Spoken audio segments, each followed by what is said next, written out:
अस्सलाम वालेकुम everyone, this is your teacher Mariam. कैसे आप सब? उम्मीद है ठीक होंगे। बिस्मिल्लाहिर्रहमानिर्रहीम। Let's start our topic today. The name of our topic is chemical formulas of compounds. कल हमने पढ़ा था आयोनिक कंपाउंड लिखने का फार्मूला। आज हमारा टॉपिक है जो है ना खाली कंपाउंड्स, ठीक है, नॉट आयन्स बट कंपाउंड्स के केमिकल फार्मूला कैसे निकाल सकते हैं, कैसे मालूम कर सकते हैं। Let's see. Molecular formula for compound can be found out if we know its empirical formula. Molecular formula किसी भी चीज़ का हम तब निकाल कर सकते हैं अगर हमें इसका एम्पिरिकल फार्मूला पता हो। To calculate the empirical formula for compound, you need to determine the simplest whole number ratio of atoms in the compound. इसका मतलब ये है कि अगर आपने एम्पिरिकल फार्मूला का पता लगाना है तो सिंपलेस्ट होल नंबर रेशियो का पता होना चाहिए। इसका मतलब ये है कि कितने एटम्स जो है ऑक्सीजन के हैं, कितने एटम्स हाइड्रोजन के हैं या किसी भी और एलिमेंट के हैं, उसकी रेशियो अगर आपको पता होगी तो आपको एम्पिरिकल फार्मूला भी पता चल जाएगा। This can be done by using experimental data on the mass percent composition of the compound. अब हम देखते हैं कैसे हमें उसकी mass percentage पता होगी तो हम उसका फार्मूला निकाल सकते हैं। Molecular formula is then calculated by the following relationship.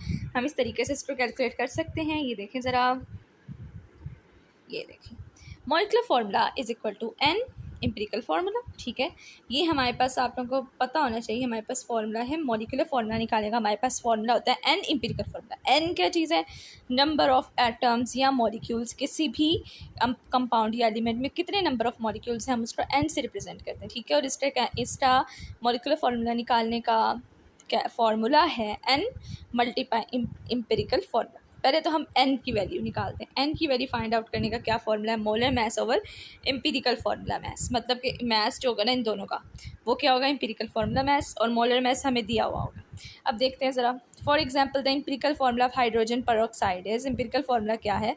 HO, ठीक है। हमें रेशियो दी हुई है 1:1, ठीक है। एम्पिरिकल फार्मूला, एक ही हाइड्रोजन का एटम है, एक ही ऑक्सीजन का एटम है, तो हमारे पास एम्पिरिकल फार्मूला है HO। It's molecular formula mass is 34। ये हमें उन्होंने गिवन दिया हुआ है। मोलर मास इसका कितना है? 34। ये उन्होंने एज्यूम किया हुआ, ठीक है। हमने कहीं से निकाला नहीं है, हमें हमेशा दिया हुआ होगा। Its molecular formula will be then, हमने अब क्या निकालना है? ये वाला मॉलिक्यूलर फार्मूला इसका निकालना है हमने। ये वाला पहले तो n फाइंड आउट करेंगे, फिर पूरा सब कुछ निकालेंगे। ओके ओके, देखें अब आगे। ये देखिए n is equal to, n निकालने का जो ये वाला फार्मूला था हम ये इस्तेमाल करेंगे। मोलर मास और एम्पिरिकल फार्मूला, मोलर मास 34 दिया हुआ है और हमारे पास एम्पिरिकल फार्मूला 17 है। 17 1:1 का मतलब है हाइड्रोजन का एक जो है एटम, उसमें हमने प्लस किया है 16 ऑक्सीजन का, तो हमारे पास क्या आ गया? 17, ठीक है। तो 34 divided by 17 is equal to 2। हमारा आंसर क्या है? 2।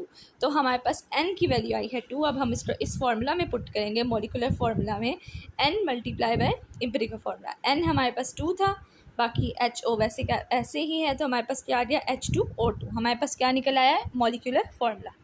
अब से थोड़ी बहुत समझ आई होगी। अगर नहीं समझ आई तो आप लोग ज़रा दोबारा इसको ध्यान से देखिएगा तो समझ आ जाएगी। दोबारा सुनिएगा। ओके, नेक्स्ट है, अब मैं आपको एक सैम्पल प्रॉब्लम समझा देती हूँ। एम्पिरिकल फार्मूला फॉर कंपाउंड है CH, ठीक है। ये हमें एम्पिरिकल फार्मूला दिया हुआ है, क्या है? CH मतलब कार्बन और हाइड्रोजन।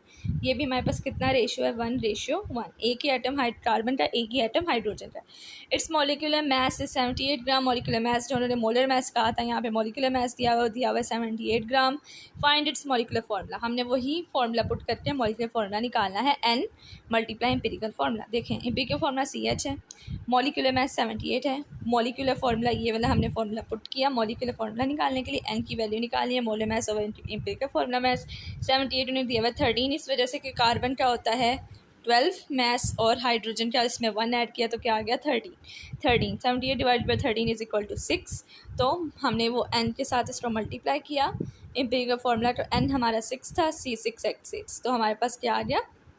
Molecular formula. ओके, अब नेक्स्ट देखते हैं। Reduce the molecular formula from the structure formula. इसमें हमने क्या करना है? मॉलिक्यूलर फार्मूला निकालना है स्ट्रक्चर। ये हमारे पास स्ट्रक्चर बना हुआ है किस्म का, ठीक है। ये हमारे पास स्ट्रक्चर दिया हुआ है।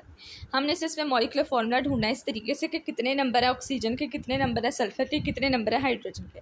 मैं आप लोगों को, ये बहुत इंपॉर्टेंट है, किस्म का लॉन्ग क्वेश्चन भी है, 4 मार्क्स का, 5 मार्क्स का। आप लोगों को पता है ना, बोर्ड में जो पार्ट्स बन के आते हैं, ये भी तो इसमें लॉन्ग क्वेश्चन एक या तो 5 मार्क्स का होता है या 4 मार्क्स का होता है। तो ये दोनों का बन सकता है, एक तो छोटा सा प्यारा सा है, ऊपर से जो है ना आसान भी है, ठीक है।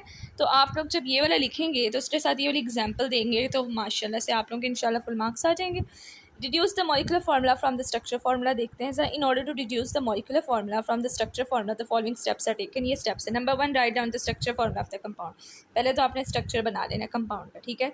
Count the number of atoms of each type in the structure. फिर काउंट करने के कितने ऑक्सीजन के एटम है, कितने हाइड्रोजन के, कितने सल्फर के। ऑक्सीजन के हमें नजर आ रहे हैं 4 हैं, ठीक है। हाइड्रोजन के हमारे पास हैं 1 2 हाइड्रोजन के हैं, सल्फर का 1 है। तो हमने ये यहाँ पे लिख लिया 2 हाइड्रोजन 1 सल्फर 4 ऑक्सीजन, ठीक है। Right the symbol of all the elements. अब इनके सिंबल्स लिखते हैं, देख सकते हैं आप, हाइड्रोजन सल्फर ऑक्सीजन लिखा हुआ। Write the total numbers of atoms of each time as subscript. अब आप सबस्क्रिप्ट का मतलब है कि आप लोगों ने इसके साथ ये H2SO4 लिखा हुआ नजर आ रहा है, जो 4 और 2 है हमारे पास सबस्क्रिप्ट है, आपने सबस्क्रिप्ट लिखते ना। Remove the subscript 1। तो देखो सल्फर का सिर्फ 1 था ना, ठीक है, हमने 1 नहीं लिखना होता, क्योंकि 1 लिखें या ना लिखें कोई फ़र्क नहीं पड़ता, तो 1 निकाल देना हमने। बाकी जितने उसके नंबर ऑफ एटम्स है वो लिख देंगे। H2SO4 हमारे पास क्या निकल आया, स्ट्रक्चर फार्मूला से हमने मॉलिक्यूलर फार्मूला निकाल लिया, ठीक है। ये एक लॉन्ग क्वेश्चन भी है, शॉर्ट भी है, इंपॉर्टेंट भी है, साथ में एग्जाम्पल भी है।